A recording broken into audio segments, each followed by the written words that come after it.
as Há quatro uma questão questões que consta do essenciais. sumário deste programa que acho que nós não abordamos em profundidade. As taxas de juro, porquê são assim tão altas? Deixa-me só terminar. O crédito nos últimos 10 trimestres foi de 10 trimestres. 10 trimestres. Em português eu não entendo isso. Quantos anos são? 10 trimestres são 2 anos e meio. Se fica melhor. Foi de 1,3 bilhões de kwanzas. Ou seja, Quanto é que isso dá em dólares? 130 mil milhões de kwanzas por trimestre. Ou seja, 30 e tal mil.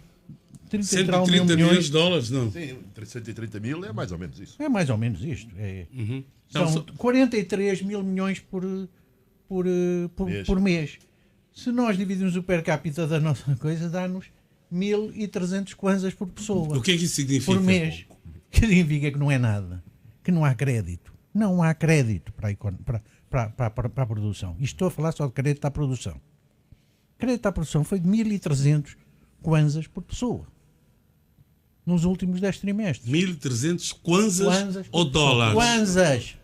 Sabes uma coisa? Sim, e também eu nos fiz outros. isso várias vezes. Só a Caixa Geral de Depósitos, que é o Banco Público Português, é 10 vezes mais do que todos os bancos angolanos. Não é do que um, não.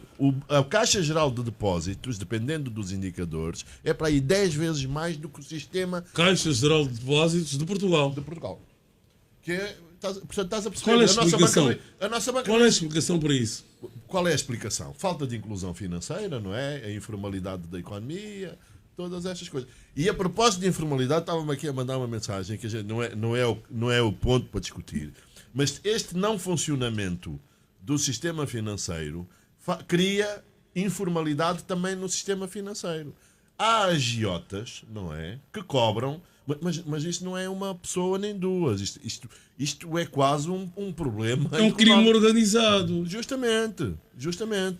E, portanto, esta informalidade faz com que as pessoas façam as quichiquilas, mas as quichiquilas até funcionam mais ou menos. Mas há pessoas Não há alguém que foge com Justamente. Mas, enfim, aí também há risco, não é? Aí também tem que se fazer uma boa Mas gestão de não risco. tem nada a ver com os bancos. Né? Aqui Chiquila, a sócia, são coisas nossas. Exatamente. Vamos encerrar esse capítulo. Eu estava a perguntar há bocado, e queria ouvir também o Wanda, a questão das taxas de juros, até por uma questão de pedagogia. Porquê são assim tão altas? Não, estão ligadas também, como disse A inflação? já disseram aqui, a inflação, essencialmente. Okay? Alta inflação não tem como. Não tem como ter taxas de juros baixas. Quer dizer, o nosso amigo Lobato não pode fazer uns esquilapos a 6, 7%. Mesmo que o Banco Nacional, por isso é que os banqueiros Faz por decreto, preferem não é? pagar multas do que cumprir com esta orientação, com este aviso, porque não tem como. Mas agora, depois vem já tivemos aqui o debate sobre as causas da inflação, né? O porquê desta inflação. O problema é que estes problemas não estão a ser resolvidos e aí quem governa prefere apontar o dedo aos bancos e aos banqueiros. Então quer dizer que, e temos que rebater nesta questão, o encontro do Presidente da República com os bancos vai ser uma coisa relâmpago e criou muitos pontos de interrogação. Qual é a solução? É um recado dizer, olha, vocês cumpram com o decreto, ou facilitar-lhes a vida, ou anunciar-lhes novas medidas de políticas públicas que vão facilitar a vida dos empresários, que são os principais clientes. Nós não vemos, tipo, como disse bem o Alves, o pré e mesmo depois do encontro, o que é que saiu. Mas o que nós lemos hoje, por exemplo, saiu ontem no Expansão, é que, por exemplo, o BNA já emprestou dinheiro ao sistema interbancário, disponibilizou dinheiro para o sistema interbancário. Aliás, Carlos, as taxas de juros baixaram. Né? Mas é o problema que eu disse há bocado, é que tu tens uma coisa que se chama facilidade permanente de cedência de liquidez, que não é nada permanente, está permanentemente fechada. Tem a janela permanentemente fechada. O que isso quer dizer? Quer dizer que existe uma taxa que se chama taxa de cedência permanente de liquidez do BNA, que hoje está a 20 e não sei quantos por cento, e que, teoricamente, devia estar permanentemente aberta. Até porque o nome dela é permanente. Devia estar permanentemente aberta. Quer dizer que os bancos, quando precisassem de liquidez, podiam ir a essa facilidade e obter liquidez junto do BNA. Mas o problema é que é tal coisa que eu disse, é que tenta-se meter a tampa na panela. O BNA constantemente tem a janela fechada. E como tem a janela fechada, qual é a solução para os bancos? É emprestarem uns aos outros. E como não há, digamos, aquilo que permite a taxa reguladora, que é a taxa de cedência do BNA, ou ela existe, mas depois não, a janela está fechada, os bancos vão emprestar. Como é falta de liquidez, a taxa vai para os 30%. Quando a janela abre, naturalmente, os bancos têm essa alternativa de ir pedir a liquidez ao BNA janela, e a taxa tem que baixar. Porque a ideia da janela é marcar um máximo para o mercado interbancário. Quer dizer, para permitir que os bancos entre si troquem liquidez a preços mais baratos do que aquilo que é a taxa de referência do BNA. É para isso que serve a taxa de referência do BNA. Esta questão. E o que acontece é que como a taxa de referência do BNA está lá, mas está fechada, os bancos praticam as taxas entre si sem qualquer regulação. Alberto, esse é que é o problema. Sim, o mercado monetário interbancário é livre, não é? Portanto, é um mercado livre. Os bancos fazem as taxas de juros de acordo com as condições, de acordo com as condições do mercado. E depois o que é que acontece, Heitor? Esse mercado, essas facilidades que acontecem no mercado de operação de intervenção, são operações de intervenção que o BNA deve, no caso, acionar quando, por alguma razão, perceber que o mercado monetário interbancário, então, onde interagem os bancos, não está a funcionar corretamente. Isso é para as ondas. Sim. Agora, para as operações normais, que é a taxa de referência, que é a taxa de cedência permanente de liquidez, é para marcar um máximo para os bancos praticarem entre si, de acordo com as condições de mercado, taxas mais baixas do que estas, porque não faz sentido para os bancos praticarem taxas mais altas, porque o banco cliente, naturalmente, se tem uma taxa do BNA a 20%, não vai pagar 30% ao outro banco, vai pedir ao BNA. É por isso que existe essa taxa. Sim. Agora, se a taxa está lá, mas depois não é aplicada, a janela está fechada, não funciona, não está ali a fazer nada. É um simples boneco. Meus senhores, vamos partir para o próximo tema, sem antes, obviamente, agradecermos a contribuição do Fúlvio Lobato, do BNI, porque nós convidamos a banca. Porque é que eu, Alves Fernandes, cidadão angolano, devo confiar no banco BNI que representa? E não guardar o meu dinheiro debaixo do colchão. Já é pouco até.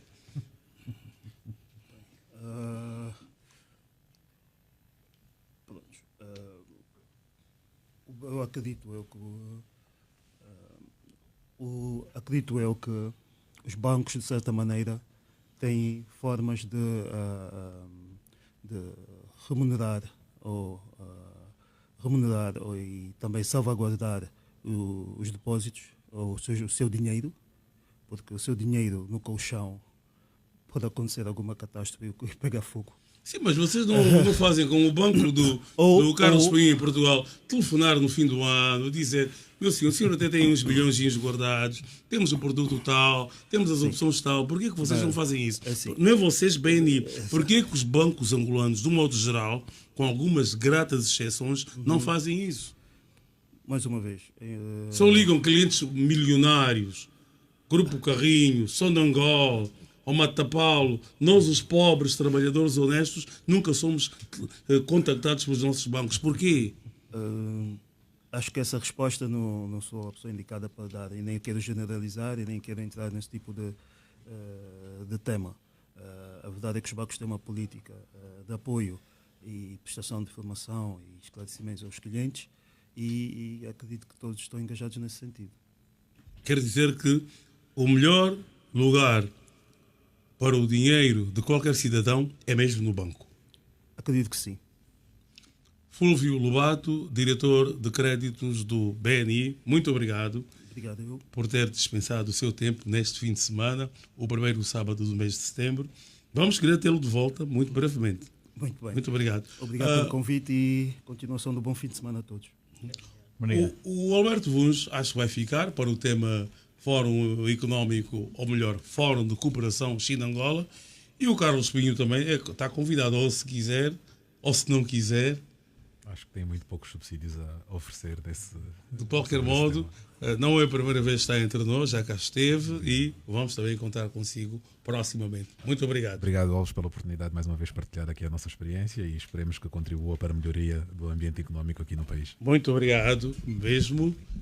Caros convidados, estimados ouvintes, terminou, creio que foi nesta sexta-feira, a 9ª edição do Fórum de Cooperação China-África, o FOCAC 2024, em que estiveram cerca de 30 chefes de Estado e de Governo de África.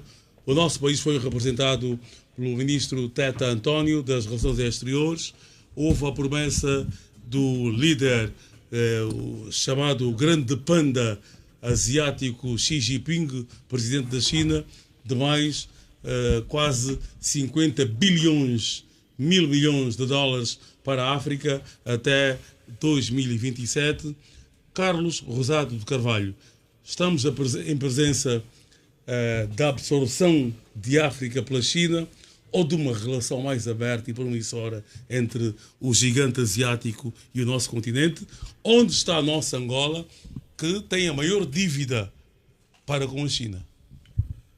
Pois, Alves, eu acho que nós temos um problema de base, e já se falou aqui muito, da informação. E as relações da África com a China, as relações de Angola com a China, são muito pouco transparentes. Nós não temos informação para, digamos, percebermos o que é que se passa. Estas cimeiras são de 3 em 3 anos, não é? Sim. Começaram em 2005, esta foi a 9ª. Tiveste a última em 2021, que acho que foi no Senegal, não é? Sim, foi. Aí também se disse uma data de coisas, acho que era 40 mil milhões ou de dólares, qualquer coisa do género. E portanto nós não sabemos o que é que se passa. Aliás, aqui em Angola, tu próprio estás sempre a perguntar, mas então o dinheiro da China, onde é que foi aplicado, onde é que está? E portanto, é essa a questão que nós podemos fazer. Agora, eu posso dizer o seguinte, mas isso é desejo, e o desejo é o seguinte: o modelo de cooperação com a China tem que mudar. Agora, o presidente Xi Jinping diz que uma parte ia ser investimento direto de empresas. Portanto, nós temos um modelo em que a China quer recursos naturais, não é? E empresta dinheiro aos países africanos para ter acesso a esses recursos naturais. E esse dinheiro esse dinheiro, nós não percebemos muito bem como é que esse dinheiro está a ser utilizado.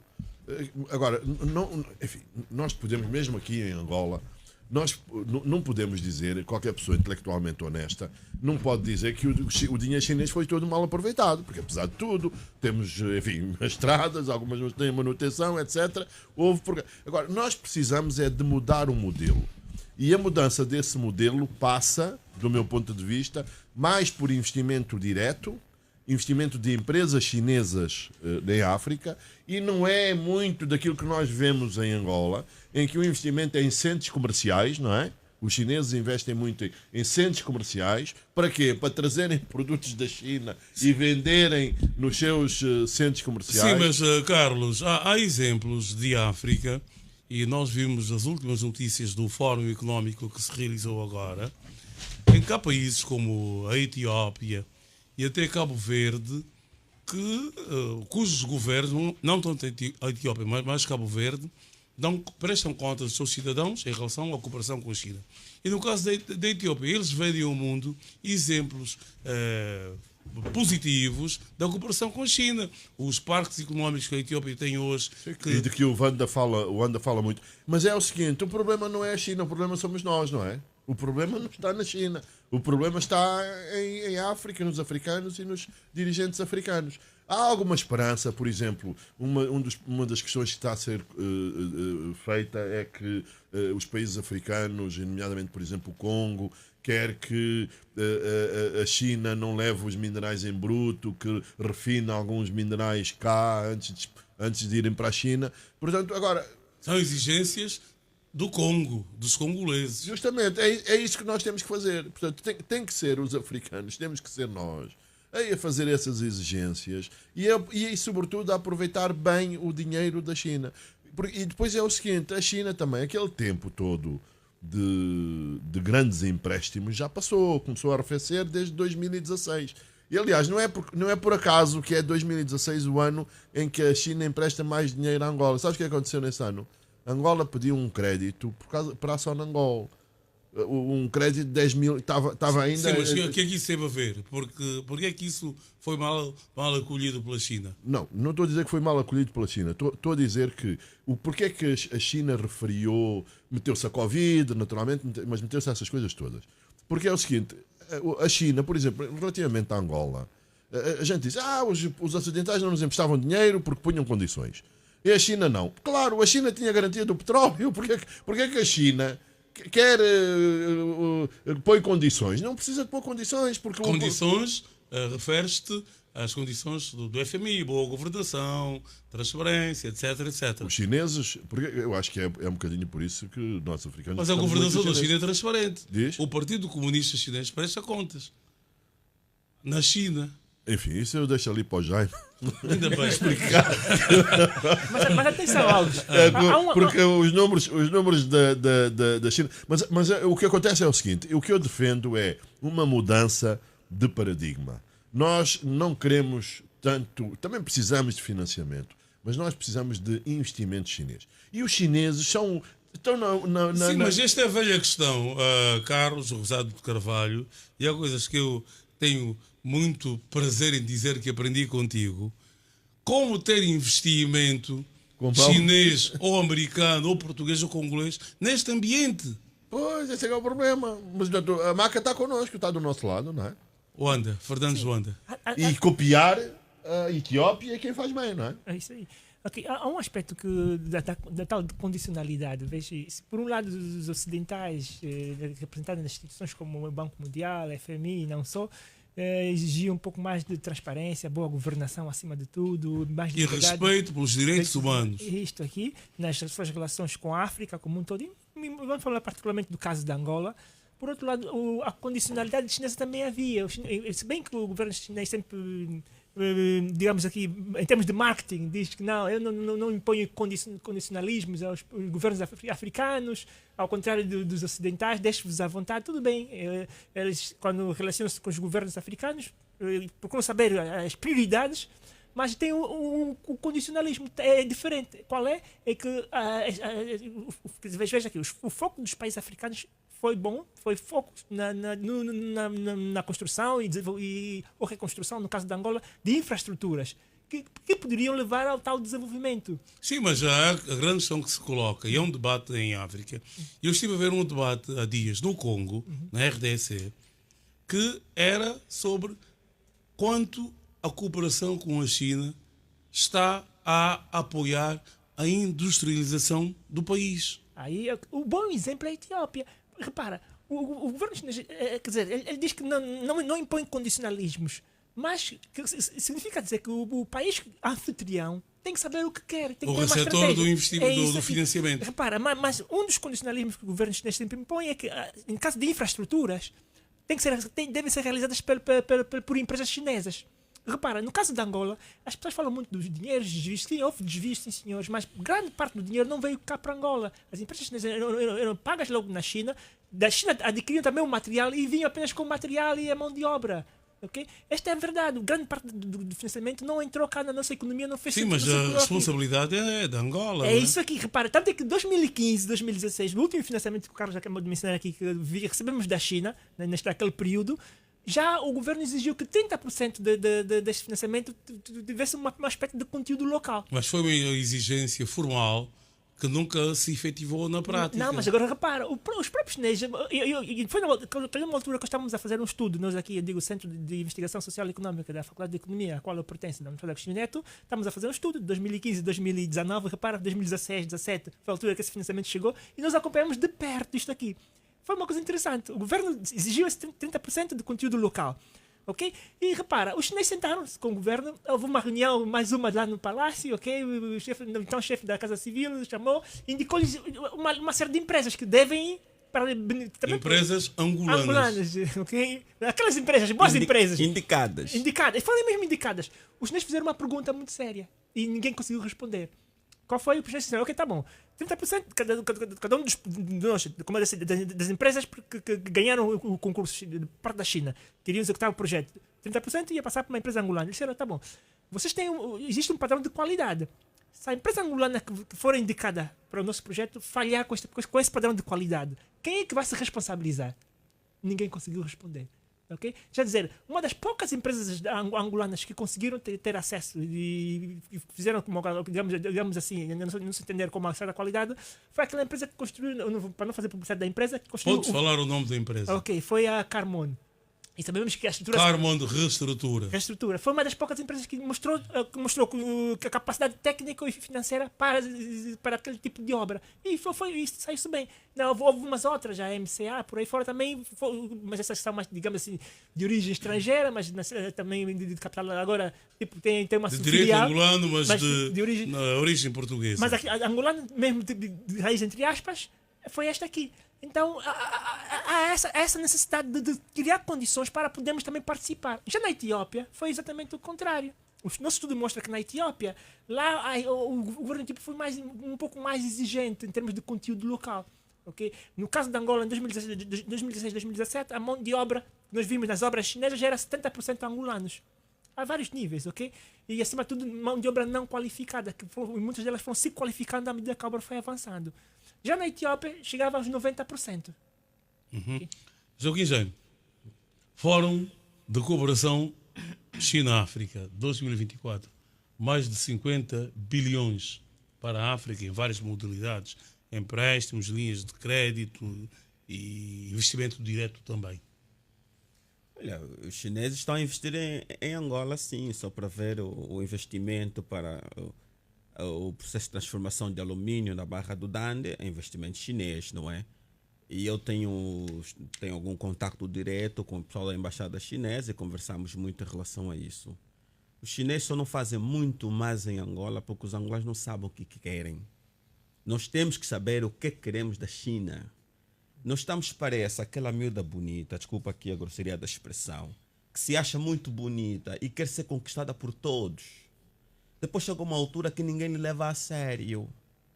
Cada um desconfia dela. Angola a propósito, o facto de o presidente João Lourenço não ter participado, isto de alguma forma não diminui a importância que Angola atribui à relação com a China. Não, deve ter havido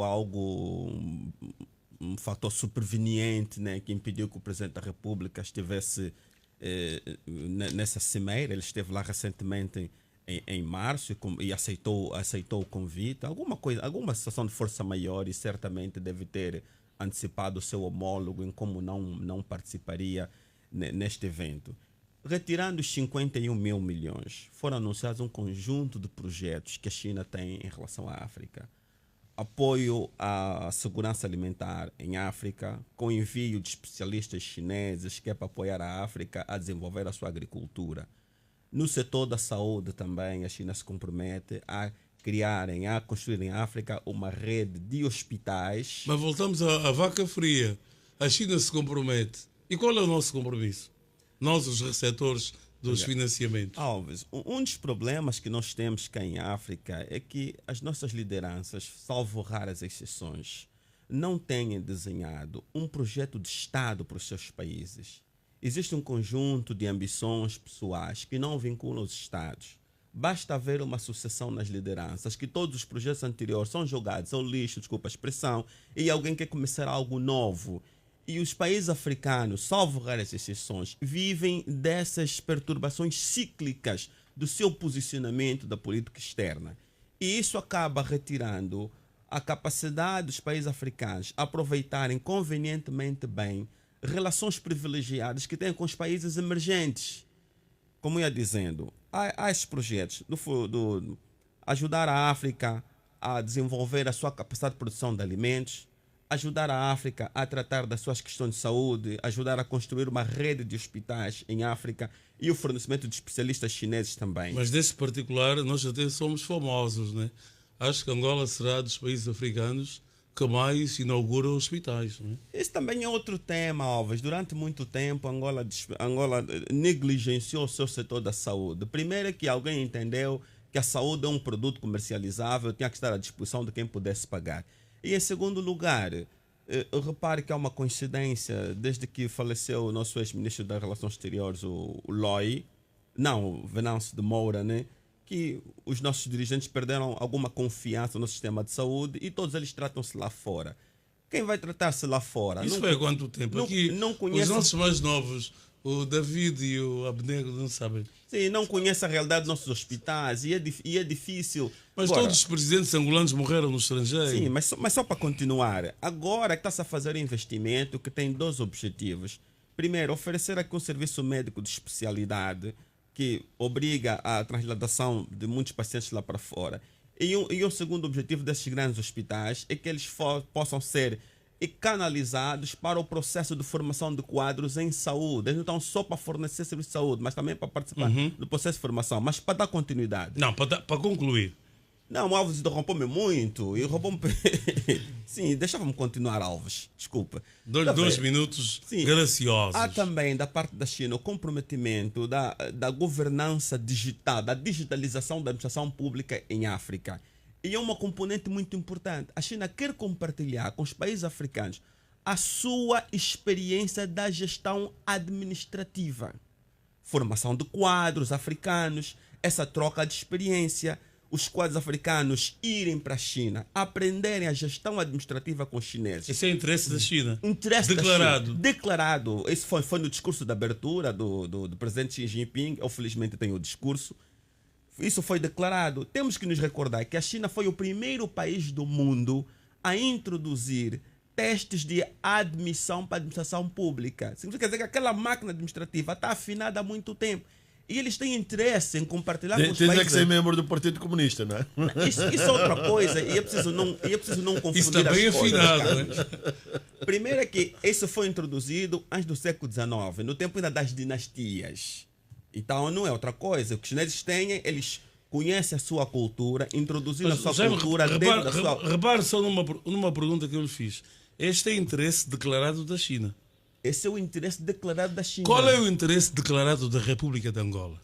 Agora, nós ainda não... Pronto, o evento mais sonante que houve foi a celebração daquele acordo entre o Ministério dos Transportes, representante da República de Angola, Para que efeito esse acordo? Para a implementação do método de superfície. Essa foi a notícia mais sonante que vincula Angola, né? A nossa imprensa não acompanhou ao detalhe, ao pormenor, o que é que aconteceu lá, mas muita coisa foi feita lá. Então, os 51 mil milhões é só parte, mas há um conjunto de muitos programas que foram anunciados. Agora, é da responsabilidade dos Estados africanos, com base naquilo que o Estado chinês apresentou como sendo a sua disponibilidade, vontade de ajudar, desenhar os programas, identificar zonas de interesse, que é para poder e ter questão. Olha, no âmbito daquilo, nós temos isso aqui agora. Como eu disse,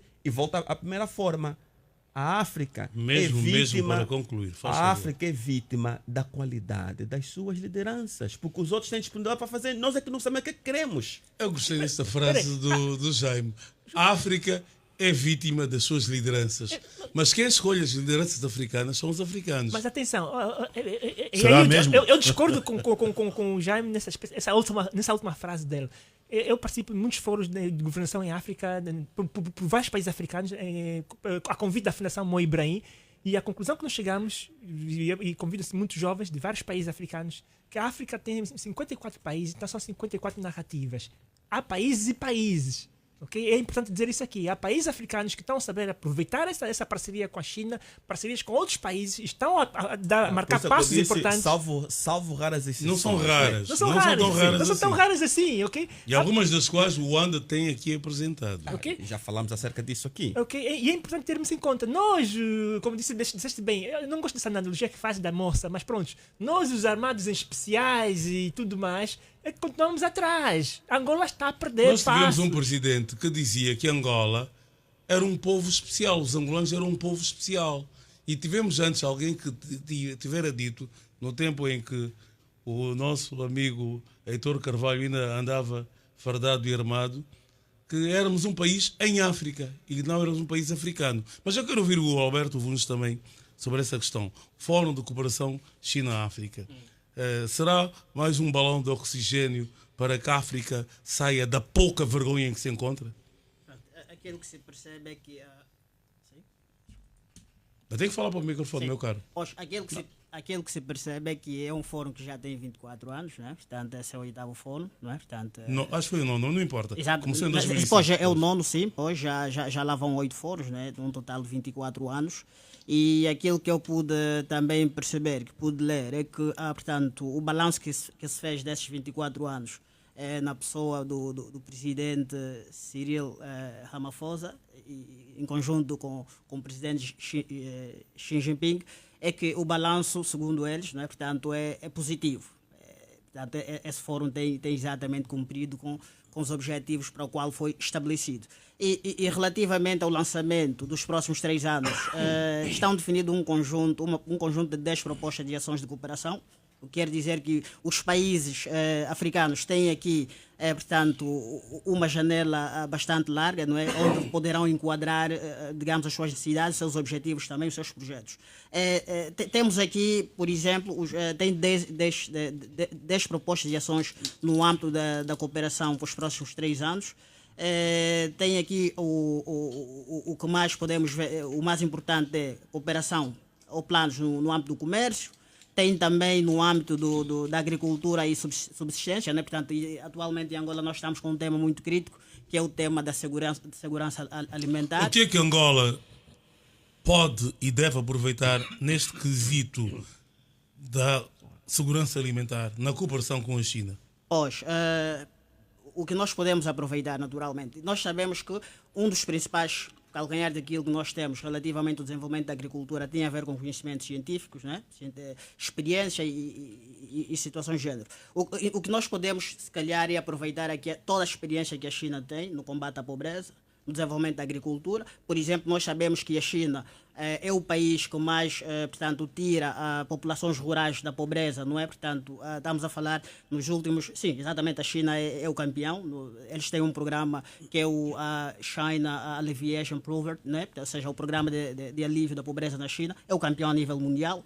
Por exemplo, dentro daquilo que são os objetivos de combate à pobreza, portanto, da ONU, a China é um país que, portanto, com 10 anos de avanço, conseguiu atingir a meta já. Portanto, quer dizer que podemos aproveitar essa experiência, como é que eles fizeram, por exemplo, em que setores investiram, como é que envolveram as suas pessoas, as suas instituições também, estamos a falar do setor privado, setor público, que tipo de conhecimento foram acumulando nesse processo e para que possam partilhar connosco. E, aliás, também, portanto, uma das 10 propostas de ações que eu anotei aqui, estive a ler também o documento oficial, tem que ver exatamente aqui com os intercâmbios culturais e interpessoais. Isto acho que é extremamente fundamental e o Joaquim já me falou aqui do ponto de vista da governança e também eles estão dispostos a cooperarem nesse sentido. Penso que a China está aberta, não é? Está aberta e nós não precisamos começar os projetos do zero, não precisamos começar a desenhar exatamente a necessidade do zero, o que podemos é aproveitar... Sim, mas o que nós queremos aqui saber não é o que nós não precisamos de fazer, é o que nós temos mesmo que fazer. Sim, exatamente, sim. Repare no seguinte, os primeiros bilhões da China chegaram a Angola em 2004. Até teve aqui um vice-presidente da China, eu fiz essa reportagem, não me lembro, Wen Jiabao. Wen Jiabao. Os primeiros bilhões chegaram precisamente há 20 anos. O que é que nós fizemos de errado e que devemos corrigir e melhorar para que essa proposta dos 51 bilhões até 2027 sejam mais frutíferos para nós, Angola? Portanto, para começar, nós não devemos nos olhar muito para o dinheiro como tal, né? E disse muito bem já o Carlos que temos que começar a pensar, em vez de financiamento, temos que começar a pensar em investimento direto. Vou fazer uma pergunta. Acha, como economista que é, Alberto Vuns, Angola tem uma estratégia clara para melhor a absorção e aplicação desses financiamentos da China? Para dizer a verdade, olhando para a realidade objetiva... Eu não falava dos financiamentos, mas dos programas. Exatamente. A pergunta é minha, dos financiamentos. Na verdade, aquilo... Pelo seu conhecimento. Exatamente, pelo meu conhecimento. Como estudioso do Sinvestec, Centro de Investigação Económica. Não, ele não é do Sinvestec. Não é do Sinvestec. Sim, mas enquanto economista, aquilo que conhecemos da nossa realidade, claramente não é? Portanto, é algo que temos que começar a fazer também, não é? Mas atualmente... E eu agora vou agregar o subsídio do Joaquim Jaime, dos programas. Heitor Carvalho.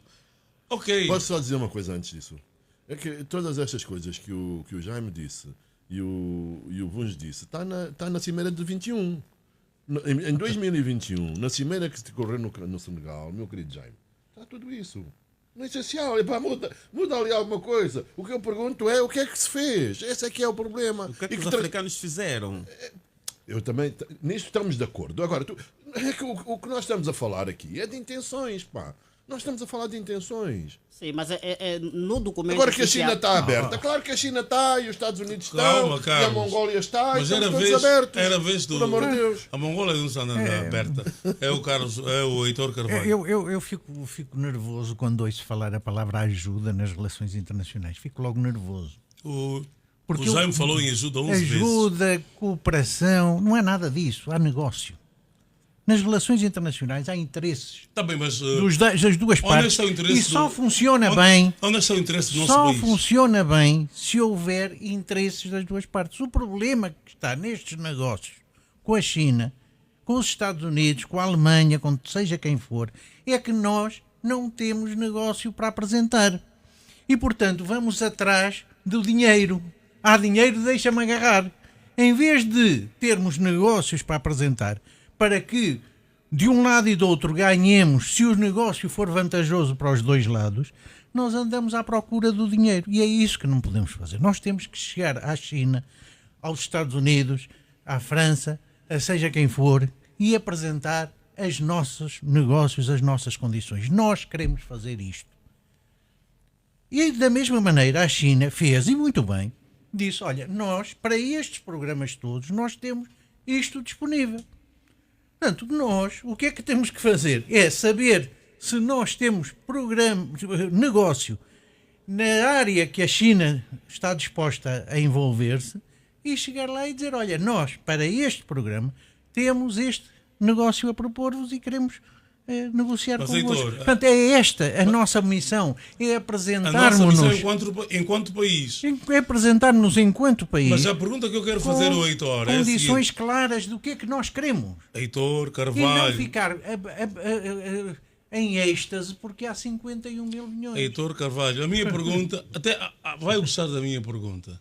A minha pergunta é, nós enquanto país, vamos apresentar negócio pensado por quem? Pelo Conselho de Ministros, sem envolvimento da sociedade civil? Não, claro que os negócios têm que ser da sociedade civil, têm que ser dos empresários. Mas os empresários é que mas têm os planos de negócios do Estado angolano são única e simplesmente governamentalizados. Eu sei que sim, e é esse o nosso problema. Não é só de Angola, é também da África toda, ou quase toda.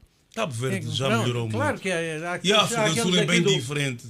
Dos exemplos do Anda em que as coisas podem não ser exatamente assim. Mas o certo é que nós temos muito disto. Há dinheiro, vamos buscá-lo. Não. Porque o dinheiro custa. Eu acho que nem vamos buscá-lo. Vamos gastá-lo. Não é preciso pensar que se eu ganho 100 e vou pedir 100 de empréstimo e tiver que pagar 20 por ano, se eu não fizer nada de jeito com aqueles 100 que me emprestaram, eu vou ficar 20 mais pobre todos os anos. Quer dizer, em vez dos 100 que eu ganhava, vou só ter 80. Portanto, ir buscar dinheiro é mau se eu não tiver um projeto que me gere mais do que os 20 que eu tenho que pagar todos os anos. Se tiver um projeto que em vez de 20 me gera 30, aí eu vou fazê-lo. É por isso que nós não devemos ir buscar dinheiro por buscar dinheiro. Nós devemos ir buscar dinheiro porque temos projetos que rentabilizam aquilo que alguém nos pode emprestar. Eu posso dizer algumas das coisas. Há um comunicado do Ministério dos Transportes em que aparentemente existe e sabemos o que é que queremos fazer. Uma das coisas, sabes, que é que o ministro assinou na China? É a nova sede do Ministério dos Transportes, não é? A nova sede aqui é um prédio. Que vai ser um edifício. Sim, eu não sei se é aquele prédio, Com o tantos tal foram prédio, confiscados. com o tal prédio dos 100 e tal milhões de dólares que todos nós nos Mas lembramos, com não é? financiamento chinês? Sim, diz que quer isto é fazer. sério? Quer fazer. Isto Não, é é sério. Queres que eu te leia? Faz Então favor. é o seguinte. Diz relativamente ao Quando edifício, vamos com projetos ao destes, edifício inteligente, diz o seguinte: compreende as seguintes ações, como a melhoria da eficiência e segurança da nova sede do Mintrans, dotando de infraestruturas tecnológicas de um edifício inteligente. Questões de segurança relacionadas com toda a segurança do aeroporto. Qual é a tua fonte, Carlos? É um comunicado do Ministério, exatamente. Isto é sério? Isto é sério. Isto é sério. É o que está aqui escrito no comunicado. Eu, por mim, fechava já o programa agora. Para ir beber água. Pois, mas é uma das coisas, é o edifício inteligente e digitalizar a linha, não sei das coisas. Numa altura em que nós temos que reestruturar as unidades da Polícia Nacional, os nossos agentes estão em más condições, temos que rever as casernas das Forças Armadas angolanas, os homens que defendem a nossa segurança, e vamos buscar dinheiro na China para fazer edifício do Ministério dos Transportes. Mas não só, nós vamos buscar dinheiro.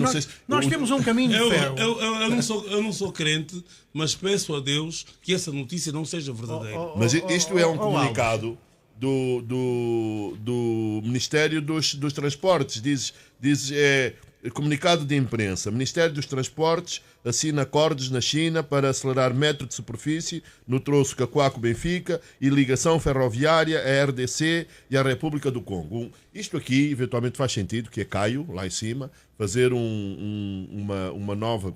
Mas esta questão do metro, lá está, intenções, não é? Nós já assinamos acordo do metro com os alemães, não é? Com a Siemens. Estava tudo previsto. E agora está a dizer aqui...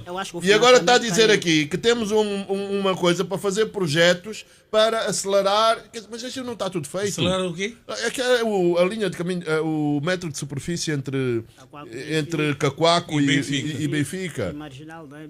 Mas isso já não estava tudo feito, supostamente. Já havia prazo para começar.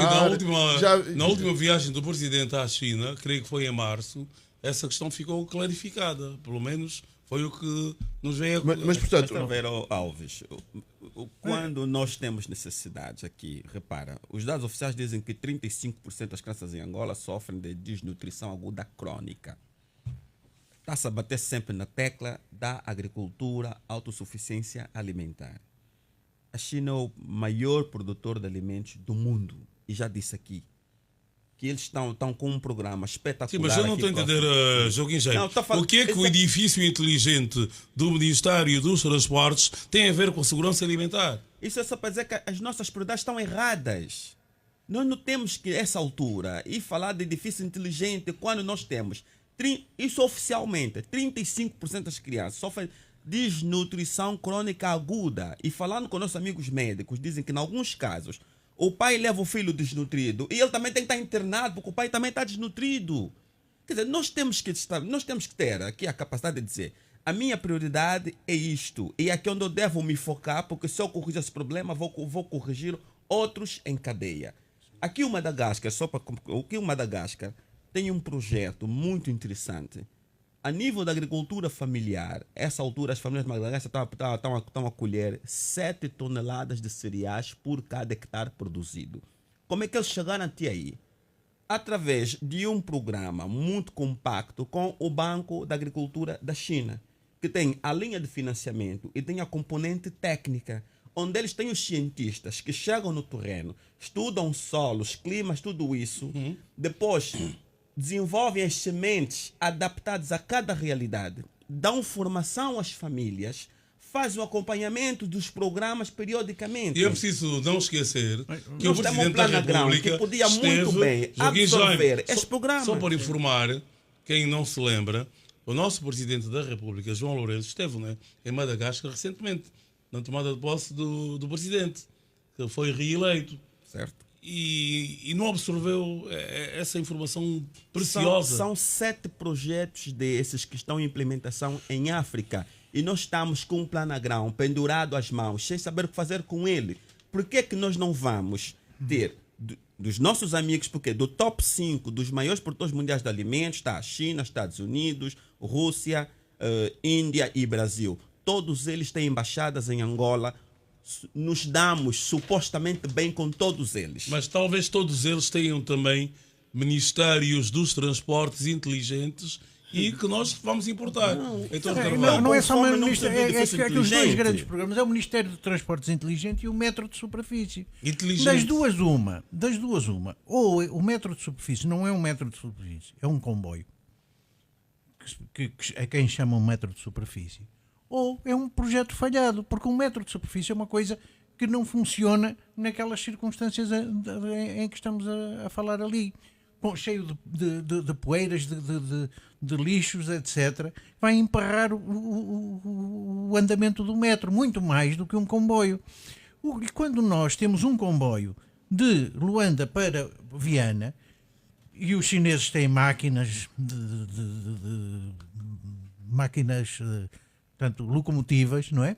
Em vez de comprarmos mais locomotivas para pôr a andar esse trecho que está feito, que até tem 2 vias, mas só uma é que funciona, nós vamos fazer mais 1 metro de superfície, que é uma coisa frágil, pequenina, funciona bem em centros urbanos muito organizados e que precisa realmente de muita disciplina e boas condições para poder funcionar.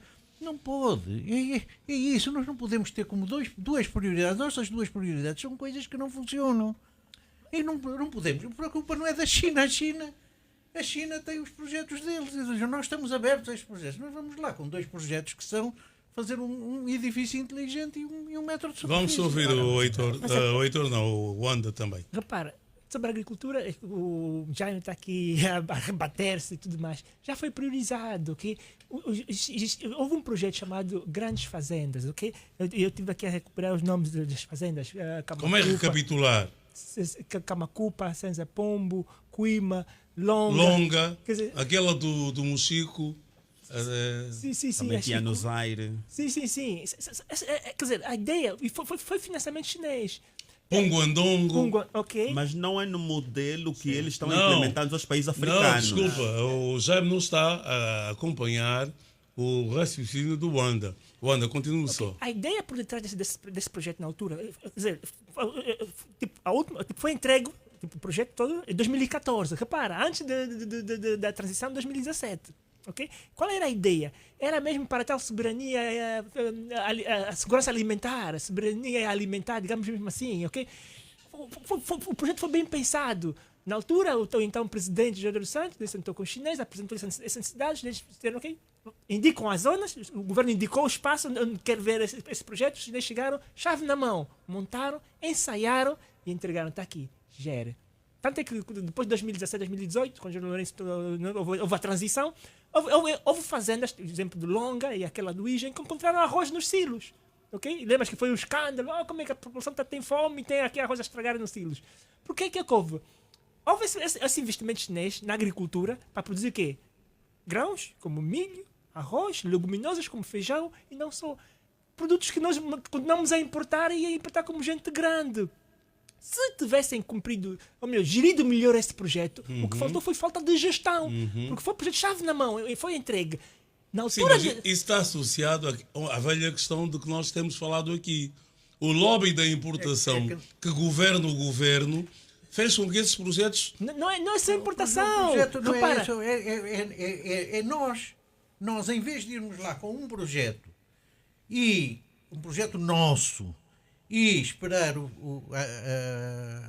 o interesse chinês, ou seja, de quem for, nesse projeto para nos trazer financiamento, nos trazer conhecimento técnico, etc. Não, nós fomos, dissemos, montem-nos isto, sabe, na Mas, mão, isso, e mas, depois essa, mas essa não é a abandonem. questão que o ANDA está a E não tocar. pode ser O ANDA já está a partir do Nós princípio. temos que ter projetos.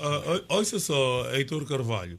O ANDA está a partir do princípio, ainda que hipotético, que mesmo tendo sido bons projetos, foram mal geridos por nós. Sim, repara. Porque não eram projetos nossos. Qual é o projeto nosso que nós gerimos bem? Não era um projeto de um empresário angolano. Sim, mas Se fossem projetos de empresários angolanos, Sim. as coisas não tinham Mas, provavelmente não, mas acontecido Heitor, assim. aí que está o problema. Eu estive a estudar essas coisas aqui dos últimos 5 anos, a tentar perceber isso aqui, essa relação Angola-China. No caso das grandes pesquisas, sabe o que aconteceu? Uma vez concluído o projeto, era a altura agora de entregar a gestão. Porque a ideia, esse projeto enquadrava-se também um pouquinho, havia umas forças a puxar esse projeto para encontrar-se naquela ideia de fomento do setor empresarial privado. Porque aquilo era construir com fundos públicos, depois privatizar. Aí é que houve a confusão. Até houve intervenção do Fundo Soberano na gestão anterior. Isso foi mais tarde. Eu vou-vos dar uma informação que eu até detenho porque eu vivi e trabalhei no Quando Cubango. O projeto Longa, que eu conheço bem, produção de arroz, uma vez tiveram lá uns empresários da Argentina e ficaram... Não consigo encontrar o adjetivo. A forma como se produzia arroz na Fazenda Longa era impensável. Eram com pivôs, com um sistema de irrigação caríssimo, que nenhum arroz do mundo seria tão rentável para justificar aquele investimento. Não se produz nem no Vietnã, nem na América do Sul, nem parte nenhuma, arroz daquela forma. Portanto, nós falamos aqui do custo do crédito na parte inicial do programa. Os nossos custos de produção, dos modelos que nós adotamos, e aí dou razão ao Heitor, que nos são vendidos, são de tal modo onerosos que mesmo bem geridos não seriam proveitosos. Mas é tal coisa, vês? Esse é o problema. Nós pedimos estes projetos aqui, depois vem a questão, que entidade angolana acompanhou a implementação destes projetos aqui? Por isso é que o arroz ficou nos os silos. lobistas que intermediaram isto. Essas fazendas, eu tinha numa pasta no meu computador todas essas fazendas. O Jaime trabalhou com os lobistas. Conhece os lobistas? Sim. Era só para O problema é esse, em vez de empresários temos lobistas. Este é que é o problema, em vez de empresários temos lobistas. Esse é o problema. Eu tinha o Na dessas Química fazendas temos no lá um computador. colega jornalista que tem lá uma quinta, não é? Não temos nada, é mentira. Eu conheço 7 colegas nossos que têm e que não fizeram nenhum crime. Foram beneficiários. Eu gostaria também de ter ido fazendo. Não vai por aí, Carlos. O que estamos aqui a discutir é o seguinte, e o Heitor foi muito correto nisso. A prioridade. Primeiro, vamos atrás do dinheiro. Segundo, para que esse dinheiro? Para gastá-lo ou para implementá-lo em projetos que resolvam os nossos problemas? Mas esse projeto era suposto ajudar a resolver os nossos problemas e tem a ver com a fase seguinte que ele está a mencionar. Da privatização. Claro. Aquilo não foi privatização, aquilo foi doação. Esses projetos, e como aconteceu com os projetos têxteis e outros, foram oferecidos a alguns dos nossos camaradas ao custo de chuva, ponto final. Sim, Custo zero? Este é que é o grande problema.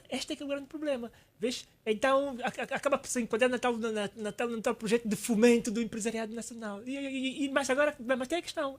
Custou, teve um custo, foi financiamento. Não, o Estado paga. E está a pagar até agora. Todos nós é estamos a pagar por isso. Por isso é que temos uma dívida de 97% A perspectiva que eu apresentei inicialmente, falando desse projeto chinês, é que o forte da China é a agricultura familiar. E é esta experiência que querem compartilhar com a África. Por isso é que eles definem, por isso é que eles têm 500 projetos nesse setor para a África. Sim, mas mais importante do que isso, o Jaime foi muito enfático no que disse, é que há países africanos que estão a ser bem-sucedidos e estão a resolver o problema da segurança alimentar com base nesses mesmos projetos. Madagascar, e eu estou assim um pouco abasbacado, porque o presidente, acho que foi reeleito, que até era um disc jockey, um DJ, o Rajoelina, que agora é presidente e foi reeleito agora, o presidente da República, na qualidade de presidente da SADC, cujo mandato terminou recentemente, esteve lá com uma delegação ministerial e nós não conseguimos ver como é que os malgaches apreenderam e introduziram bem a técnica e a tecnologia chinesa para melhorar a segurança alimentar? O Alves trouxe aqui um aspecto bastante, um tópico bastante interessante dessas viagens, ok? Eu estava ao longo da semana, por motivos de trabalho, né, a ler um pouco a história do Deng Xiaoping. Uma das primeiras coisas que ele fez, e aí, em jeito de preparação para essa conversa aqui, lembrei-me da entrevista, né, da primeira entrevista que o presidente deu para a agência espanhola F, e perguntaram se entre Gorbachev e Deng, ele preferiu ser o Deng. O que Deng fez quando assumiu o poder na China foi fazer essas viagens. Em 1978. Tomar boa nota e voltar. Ele disse que ele fez aquelas vezes para perceber o quão atrasada a China estava. E recomendou seus camaradas do Partido Comunista Chinês a fazer o mesmo tipo de viagem de estudo. Agora, a pergunta que eu faço, deixo aqui para os nossos colegas de país é: quem são as pessoas que mais viajam aqui entre nós? O Carlos tem a resposta. Carlos Rosado de Carvalho. Olha, eu não sou. Tiveste Luís há dias, tiveste no sonho, viajas também muito, sim senhor. Viagem. O presidente, eu estive a contar, é a 20ª viagem que faz este ano ao estrangeiro. Este ano? Só este ano. Não, esta é privada. Está bem, mas é viagem ao estrangeiro. Não é da diplomacia económica. Mas o que é que acontece? Quer dizer, nós enfim, todos os dias, todos os sábados, uma vez por mês no Estado da Nação Económica, os coisas levantadas são as mesmas. Porque nós já falamos com chineses, já falamos com brasileiros, já falamos com israelitas. Agora... Mas o Heitor tem repetido uma questão. O modelo, o regime, nós temos que mudar o modelo.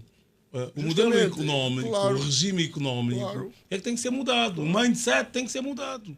Porque, afinal de contas, aqui não estão nesse estúdio da MFM, batizado com o nome de Wayne Engachito, alguns super sumos que sabem tudo.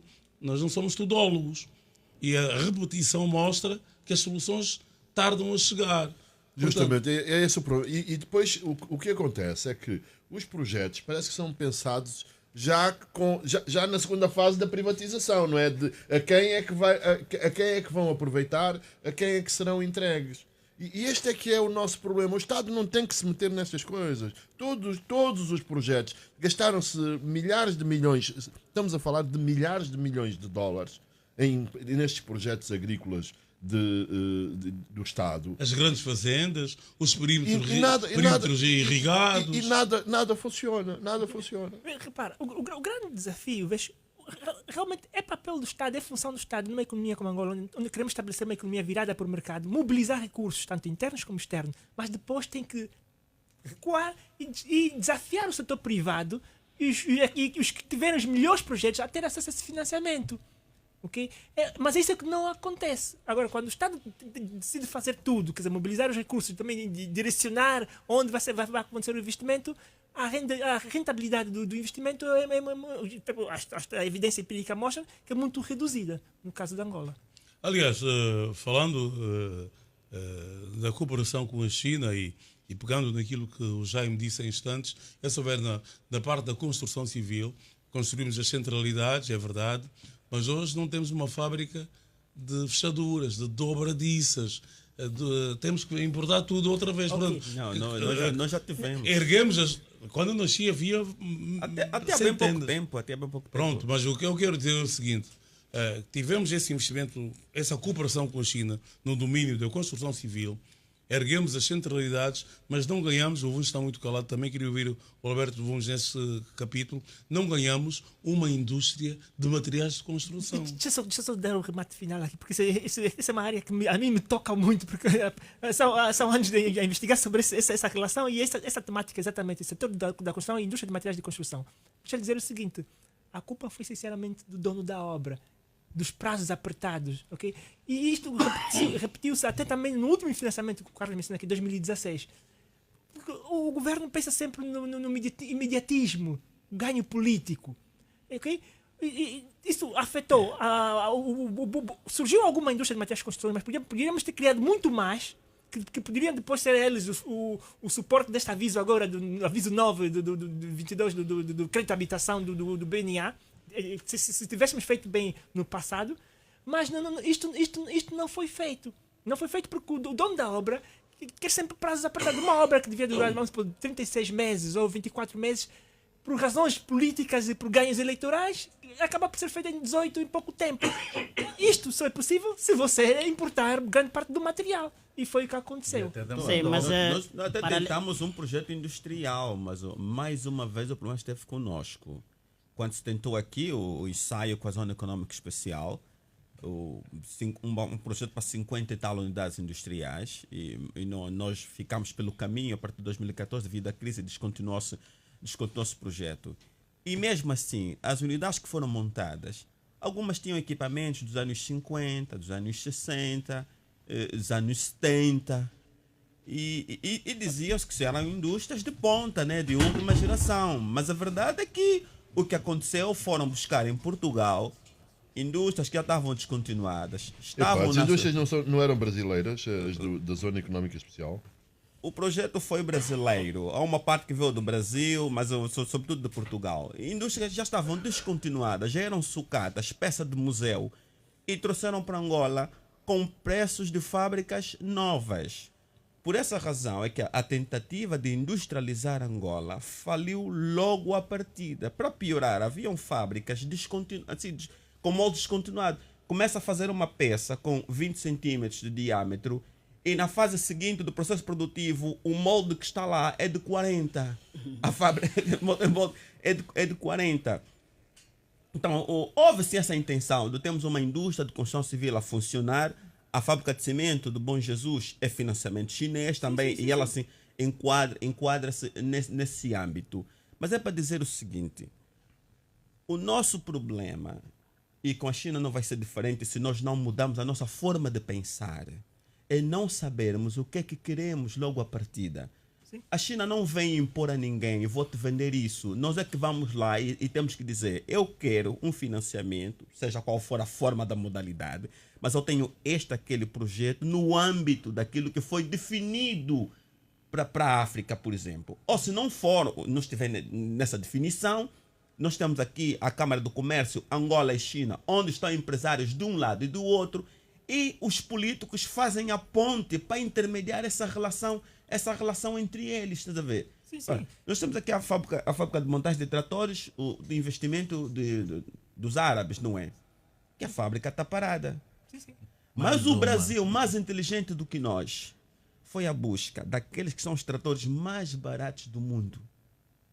Tem uma filial dessa fábrica chinesa no Brasil. Tratores que saem a 20, 30 mil dólares, fáceis de fazer manutenção. E nós não temos isso em Angola. E queremos uma agricultura, embora de base familiar, minimamente mecanizada.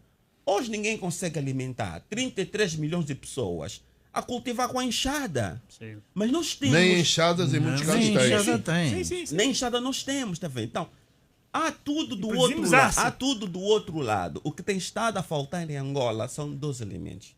O primeiro já disse, e o segundo é este conflito de interesses entre a atividade empresarial e o exercício da atividade política. O político tem dificuldades em ver a agricultura familiar como deve ser, porque ele é fazendeiro e vê no camponês um concorrente. E na lógica, o concorrente tem que ser eliminado. Ou enfraquecido ao máximo para não roubar mercado. Então, como é que nós queremos falar aqui em segurança e soberania alimentar se aquele segmento que tem vocação para produzir alimentos e até é responsável por 82% dos produtos em Angola não tem assistência necessária? Então, nós temos que mudar a nossa perspectiva de ver o nosso país. Angola tem de deixar de ser um projeto particular de diversas pessoas para ser efetivamente um projeto de Estado. Se isso não mudar, dentro de 30 anos, quem estiver vivo vai estar aqui nesse estudo a discutir exatamente as mesmas coisas. Meus senhores, estamos a falar dos resultados e das expectativas geradas pelo Fórum de Cooperação China-África, em que o nosso país esteve representado. A chefeira da delegação esteve o Ministro das Relações Exteriores, Tete António, esteve também o Ministro dos Transportes, Ricardo Abreu, e outros membros do Governo e altos funcionários do Estado. E já que estamos a dizer que nós, angolanos, temos a mania doentia de fazer projetos com metas políticas para que deem um resultado em anos eleitorais, é preciso assinalar que Xi Jinping fez-nos um favor. Esses projetos dos 51 mil milhões de dólares são de agora até 2027. Não será que desta vez poderá ser diferente? Fez-nos a quem? Aos angolanos, né? Eu acho que eu ainda sou angolano. Eu acho que uma das coisas... O objetivo é político, não é? Uma das coisas que deveria ser feita, e começando por Angola, era justamente, nós temos pessoas que estão interessadas em estudar o problema. E temos aqui uma pessoa que é o Fernando Joanda, não é? O Fernando Joanda é uma pessoa que está interessada em investigar. Uma das coisas que o governo poderia e devia de fazer era colocar à disposição dos investigadores, dos académicos, todos os dados relacionados com a cooperação com a China. Nós, no princípio, eu lembro-me que fiz, a uma certa altura, eu ainda estava no exame, e o Archer Mangueira escreveu um artigo, dos primeiros artigos, fiz uma capa com as relações com a China, onde o Archer Mangueira falou. E, portanto, tu vais aos sites dos ministérios e não tens nenhuma informação sobre a China. Portanto, nós, para apresentarmos estes projetos todos, para que tratarmos dos 51 mil milhões, é preciso que nós vejamos primeiro o que é que aconteceu com os 50 ou 60 mil milhões que a gente recebeu Carlos, desde 2004. Sozinhos, não foi a África, foi nós. Na quinta-feira, Carlos, estás a dizer uma coisa importantíssima. Na quinta-feira, no programa Última Palavra, que é a grande entrevista da MFM, eu tive como convidado o professor Vítor Barbosa, um professor reformado, foi professor de muitos homens e mulheres da minha geração no ensino secundário. E ele disse uma coisa: Angola está a perder porque não tem memória institucional. A forma como fazemos as danças das cadeiras nos ministérios, nos governos provinciais, nas administrações, nas empresas públicas, vai de encontro ao que disse o Carlos. Nós não temos histórico. Primeiro, não consultamos os especialistas, não recorremos à academia e acabamos depois por improvisar projetos, como diz o Heitor, que vão ao encontro do dinheiro oferecido para gastá-lo e ponto final. Portanto, há que repensar um pouco no nosso histórico enquanto nação, enquanto país, para que se possa evitar que se cometam os erros do passado. Vuns, estava a pedir a palavra há instantes. Sim. Era simplesmente para concordar com o que disse o Heitor, não é? Portanto, nós temos que começar agora a ter a cultura de, primeiro, ter projetos e depois ir atrás de financiamento, não é? E não, portanto... Mas como ter bons projetos se tudo é feito num gabinete fechado e as informações são guardadas a 7 chaves? Sim, portanto, a informação é fundamental, mas a partir do que nós temos... Como conceber, para um país como o nosso, com as dificuldades que Angola tem, como conceber bons projetos que sejam de facto execuíveis e realistas para Angola? O primeiro ponto de partida tem que haver aqui uma segregação entre a sociedade política e a sociedade empresarial. Não é? Portanto, segregação quer dizer discriminação. Não, estou a dizer político, trata da política, não é? Empresários, portanto... Mas quem nos governa, quem nos representa lá fora é o governo. Sim, concordo, sim. E foi dito muito bem que o governo continuará a ter esse papel fundamental de ligar o setor, portanto, empresarial com, no caso, os potenciais financiadores, que normalmente estamos a falar, o governo tem essa capacidade de mobilizar... Capacidade ou obrigação? Tem obrigação e também tem capacidade. Né? Tem que ter as duas coisas. Portanto, o governo tem, digamos, esse capital político, esse perfil que lhe permite facilmente mobilizar, portanto, poupanças a nível internacionais, estabelecer acordos de financiamento que, eventualmente, o setor privado que nós conhecemos não tem esse capital. Eu ia fazer a mesma pergunta de outra forma, Alberto Vuns. Eu fico com dificuldade de entendê-lo pelo seguinte. O governo, na diplomacia económica que está na moda, vai aos 4 cantos do mundo, bate várias portas à procura de apoio. O que é que o governo leva na bagagem? A ideia do governo ou a ideia de Angola? Aquilo que está-se a ver é que, olhando objetivamente para aquilo que têm sido os resultados, nós não partilhamos. Né? O que quer dizer que, eventualmente, não são as ideias do país. Tanto é que estamos aqui a discutir o que devia ter sido feito e que não foi feito. Portanto, precisamos agora começar a olhar quais são as ideias do país, quais são as necessidades do país, quais são as necessidades do setor empresarial como tal, não é? Portanto, são estas necessidades, são estas ideias que o governo tem que levar na bagagem. Mas não se pode culpar o governo, meus senhores, nem o Presidente da República, porque o governo tem o Conselho da República, estão lá aí cidadãos e entidades que prestam conselhos. O Presidente da República tem o Conselho Económico e Social, que estão lá presentes. O Carlos é um desertor do Conselho Económico e Social, mas estão lá presentes várias entidades. Portanto, temos que tratar os bois pelos nomes. São figuras de estilo ou são órgãos ativos, atuantes e positivos? A questão é interessante, mas o facto, por exemplo, de termos um Carlos do Rosado a ter desertado, até estava lá dentro e eu não desertei. Eu renunciei. Ok, renunciou. É uma coisa completamente diferente.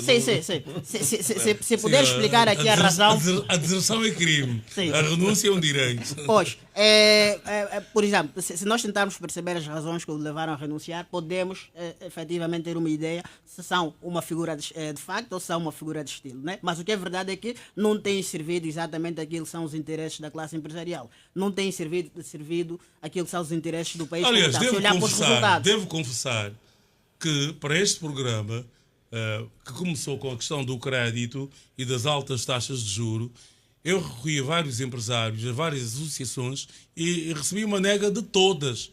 O Carlos Pinho, que já cá tinha estado, foi-me recordado pelo Fernando João, liga para o Pinho, talvez ele queira. E o Lobato veio graças à nossa relação pessoal com o Mário Nascimento, que é o presidente da banca. Portanto, nem há predisposição das entidades que assessoram o Presidente da República de participarem em debates radiofónicos, televisivos, de forma livre, para enriquecer a percepção da opinião pública. Mas não participam aqui, participam noutros sítios. Isso vamos dar já. Lembra-se, nesse último encontro com os presidentes dos CAPs, já passou a mensagem e a recomendação para eles se engajarem nos Mas debates. eles não cumprem. O Presidente recomendou, não fujam o debate, não fujam o diálogo, mas eles não vêm aqui. Os únicos membros da direção do MPLA que vêm aqui é o nosso amigo deputado Milonga Bernardo, meu colega da Rádio Nacional de Angola, e o Celso Malvoladec, que é uma pessoa disponibilíssima. Portanto, nós estamos a ver aqui várias questões e parece que o debate está a tornar-se mais arejado, mas a verdade é uma: que projetos é que a diplomacia angolana leva lá para fora? São projetos de quem os leva ou são projetos da nação angolana? Esta é a grande questão. Eu posso avançar. Em teoria, quem leva é quem está a governar. Quem está a governar obteve esse direito. Mas governa quem? Não governa todos nós? Sim, obteve esse direito pelas urnas, mas é tal coisa. O diálogo devia ser, como disse, defende muitas vezes o Jaime, devia ser permanente. Não é uma vez, quer dizer, uma vez em cada ciclo eleitoral. Quer dizer, foi votado e pronto, deixo de falar com quem votou e vou implementando. Aí é que estão os grandes problemas. E um exemplo interessante, uma observação que eu notei, das minhas análises e da minha atividade profissional, por exemplo, o Afrobarómetro lançou o último relatório, acho que foi em março por aí deste ano, fevereiro, março, da última sondagem que fizeram, em que ouviram os jovens dos 18 a 35 anos, perguntaram-lhes quais são os seus principais problemas. Eles indicaram logo, de 18 a 35 anos, jovens angolanos: saúde, desemprego. E eu recentemente vejo uma notícia, isso foi ao final da semana passada, numa das nossas redes televisivas, em que no Luís ia-se inaugurar um estádio de futebol. E o indivíduo da juventude que é entrevistado sobre esse assunto está dizendo: não, isso aqui vai retirar a juventude do crime. Estádio de futebol, tudo bem, eu defendo do desporto escolar e acredito que o desporto também pode emancipar as pessoas. Mas a juventude indicou no Afrobarómetro saúde e desemprego. Não era mais fácil você adotar medidas públicas que fomentassem o emprego? Sim, mas Fernando João, há uma questão também que deve ser colocada, estamos já a caminhar a passos largos para o final do nosso programa, é que tipo de informação o governo valoriza para tomar as decisões. Acha que uma informação do Afrobarómetro é tida em conta pelo governo?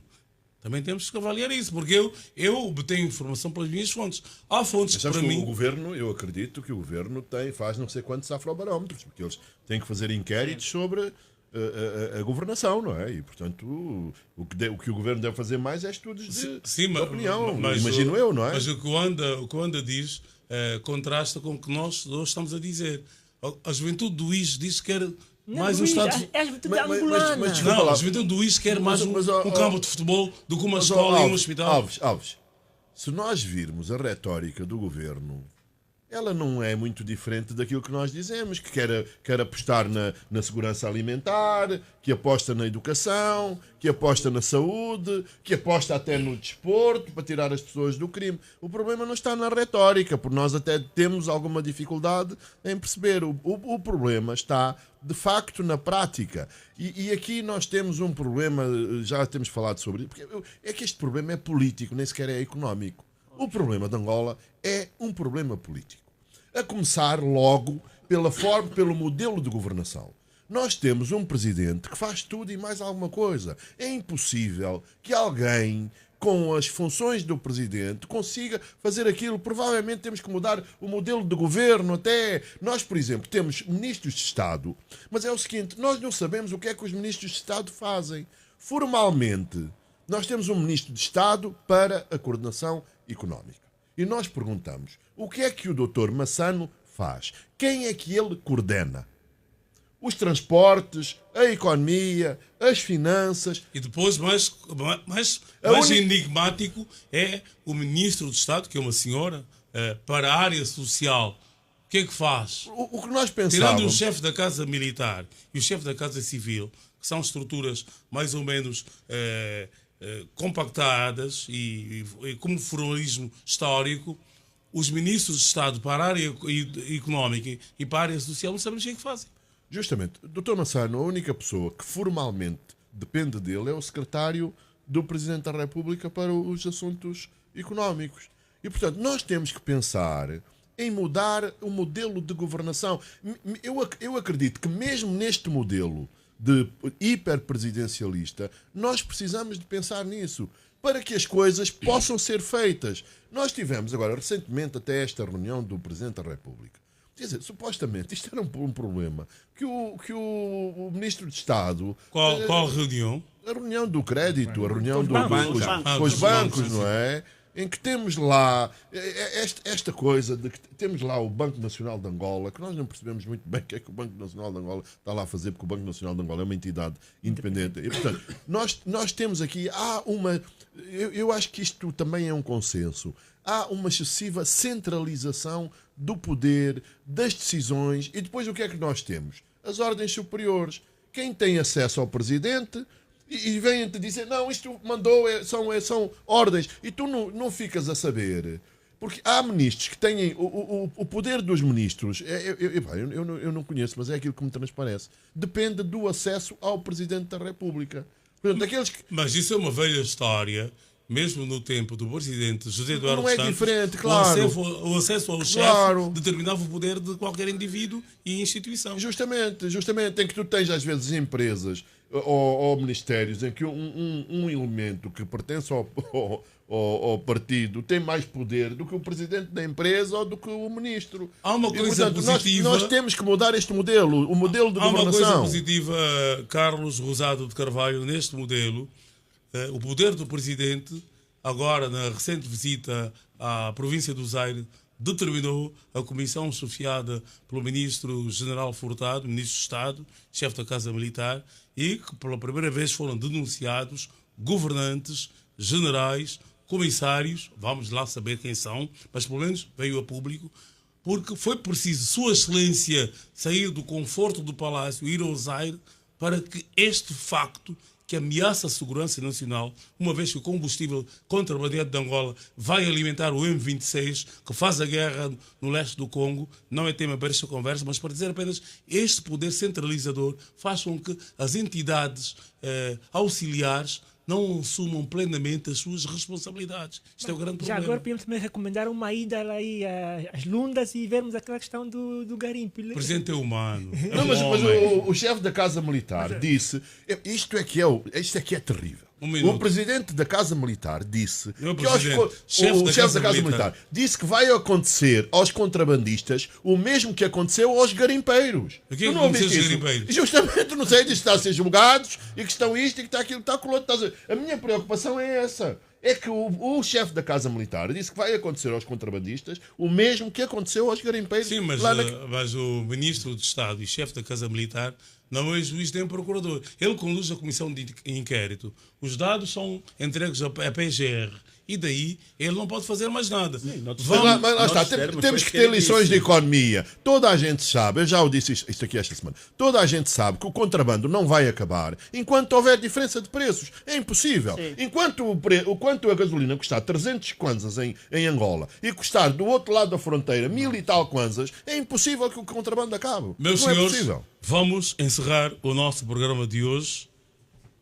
1 minuto para cada um dos nossos ilustres convidados. Estimados ouvintes, vamos ouvir Alberto Vuns, economista, gestor bancário, e, para a parte final, é mesmo o Fórum de Cooperação China-África.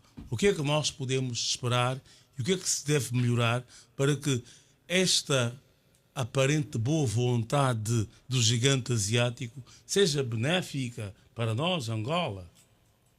Sim. Na verdade, a cooperação entre os países nem sempre é um jogo de soma positiva, né? Portanto, na verdade, os países em cooperação vão tentar tirar o máximo de proveito possível da cooperação e, por exemplo, isso pode mesmo resvalar numa situação em que seja para uma das partes um jogo de soma zero, ou seja, os benefícios vão todos para a parte que está mais bem preparada neste acordo. Nesse caso, podemos claramente dizer que a China está mais bem preparada. Sim, mas repara numa coisa, meu caro. A China coopera com todos os países do mundo, incluindo com o seu maior rival, que é os Estados Unidos da América. Eu sou o meu parceiro. Seu maior parceiro. E os americanos, ou os europeus, ou os indianos, ou os brasileiros, não reclamam da cooperação com a China como nós o fazemos. Não estou a reclamar. Estou simplesmente... Não, eu estou a dizer... Okay. Eu é que estou a ser porta-voz das reclamações. Okay. Porquê é que a cooperação com a China não tem trazido para Angola os benefícios que leva ao Brasil, aos Estados Unidos e os países da Europa? Sim, pronto. Eu particularmente defendo que o problema não está do lado da China, não é? Está do nosso lado. Por isso é que eu estou a dizer que, portanto, uma cooperação a partida deve ser na base da vontade das partes, não é? Portanto, há ali uma oportunidade e cada uma das partes, dentro daquilo que são as suas capacidades, as suas competências, vai tirar o máximo de proveito possível.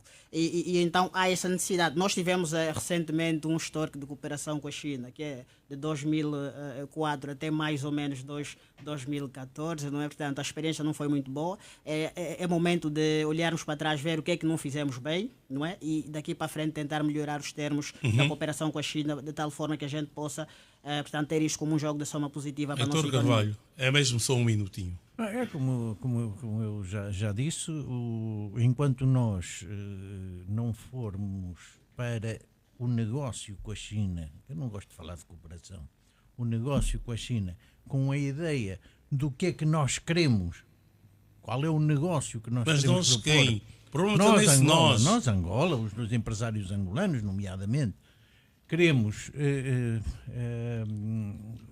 obter do lado de lá, enquanto não formos propor um negócio rentável, não faz sentido qualquer relação.